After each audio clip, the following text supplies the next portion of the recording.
first off, everybody's kind of still talking about Penn State. Now that's digested with you just a little bit, can you just put a wrap on that and just what that experience was like for not just you, but kind of the whole team and how you move forward from that? It was very special. I think just the comments from the players, the coaches, administrators, officials, media. God did something very special there. But obviously, there's a lot to be done. And there's a Bible verse. It says in Genesis 50:20, what man meant for evil, God meant for good.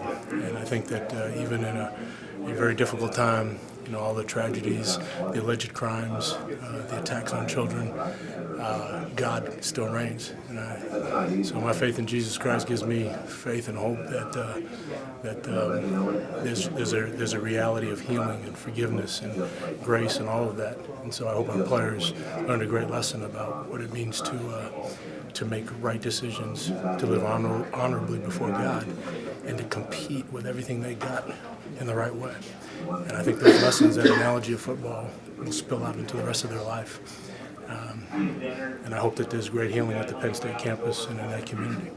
After an emotionally draining week like that, going on the road and having to deal with all that stuff, how do you then turn it over and bring it back 100% again against Michigan on the road?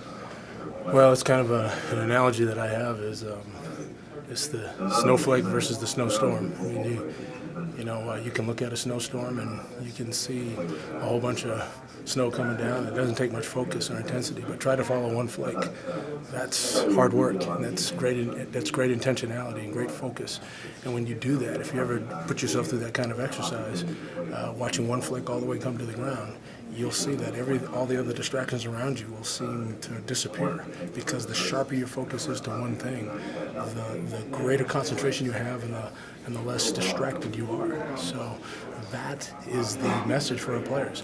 And we as coaching staff have to put that one thing out in front of them so that they can put every dimension they have. There's a total release to that particular thing we're going after. And that's obviously this game against a very strong Michigan team.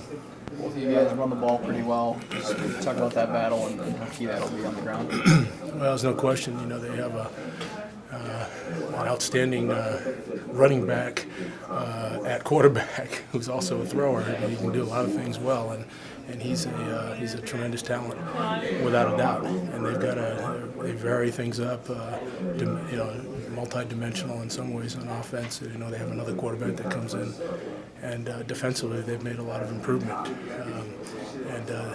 So they're a smart, well-coached team. They've had great experience. Greg Madsen is an outstanding defensive coordinator and great coach. So we know what we got our hands full. We're playing up in the big house, and it's going to be a barn burner, without a doubt. But our players have been used to, I think they've kind of seen it all this year. We've been through the gamut of all kinds of things, tough road games, comeback home games.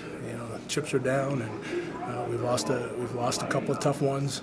But I think they're growing and learning, and hopefully we're well prepared and trained to go up there against Michigan and release all of our God-given ability. Thanks, Coach.